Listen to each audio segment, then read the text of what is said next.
C'est à présent le moment d'analyser l'actualité économique de la semaine avec Éric Galliègue, président de Valcante Expertise, qui est avec nous au téléphone. Bonjour Éric. Bonjour Nicolas.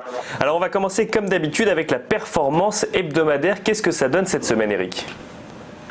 Cette semaine, on a une petite baisse des marchés, mesurée donc du jeudi au jeudi, avec une baisse de l'ordre de 2% pour les actions françaises, un peu moins pour les actions américaines qui ont baissé d'un gros pourcent, on va dire. Et le phénomène peut-être le plus marquant de la semaine, c'est la reprise, la hausse de l'euro, qui a gagné 0,8% contre le dollar. Alors ça, c'était pour la performance. Ensuite, on va dérouler ensemble les actualités. Et première actualité, Trump menace de taxer le luxe français. C'est le retour de M. Trump sur la scène des marchés financiers avec donc cette attaque en quelque sorte contre le luxe français et cette volonté de taxer les produits du luxe national comme ceux de LVMH, de Kering ou d'Hermès. C'est une menace qui vise plus précisément les sacs à main, le champagne et donc c'est une nouvelle péripétie en quelque sorte de cette nouvelle diplomatie économique américaine avec toujours cette imprévisibilité majeure du président américain, c'est naturellement une note négative. Une note négative, donc -1. Et deuxième actualité économique que l'on passe au crible à présent, c'est un soutien fiscal pour la filière automobile française. Alors c'est pas encore garanti en quelque sorte, mais le gouvernement travaille sur la mise en place donc de baisse d'impôts à la production qui favoriserait donc le secteur automobile, qui serait ciblé sur le secteur automobile. Le secteur automobile effectivement a de nombreux défis à affronter, le défis réglementaires, les défis environnementaux, les défis technologiques. Et bien sûr, dans les années qui viennent, il est important de soutenir cette filière qui a déjà historiquement bénéficié de nombreuses démarches publiques, nombreux soutiens publics, avec notamment les primes à la casse ou encore les primes à la conversion électrique. Et donc c'est une bonne nouvelle. Et une autre bonne nouvelle, il s'agit des réserves des assureurs vie.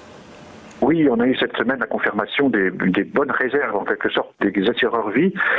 Au moment où ces assureurs vie publient les taux des fonds euros, des fonds en euros, comme on dit, qui ne dépassent plus 1% maintenant, on se rend compte et on sait que donc ces assureurs vie ont une seule validité très importante et des réserves qui représentent plus de 8% et près de 9% donc des encours de cette assurance vie et des fonds en euros qui représentent 1350 milliards et rien que pour la provision pour participation aux bénéfices, on a une réserve de 55 milliards, donc près de 4% des encours de l'assurance vie. C'est bien sûr une nouvelle rassurante par rapport à ces pourvoyeurs, je dirais, de rendement pour l'épargne nationale. Et enfin, une troisième bonne nouvelle cette semaine, il s'agit d'un nouveau plan de relance au Japon. Alors c'est le énième plan de relance japonais, il est le plus important depuis 2012, depuis que Shinzo Abe a été nommé Premier ministre du Japon. C'est un plan qui porte sur plus de 110 milliards d'euros, l'équivalent de 110 milliards d'euros. Ça représente environ 2% du PIB actuel et on en attend un effet positif sur 2021 de 1,4%.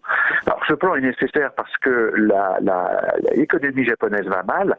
Elle va mal pour différentes raisons, parce que les exportations diminuent et surtout parce que les ventes au détail chutent actuellement en rythme annuel de 7% en raison donc de la hausse du taux de TVA qui est passé de 8 à 10% au mois d'octobre.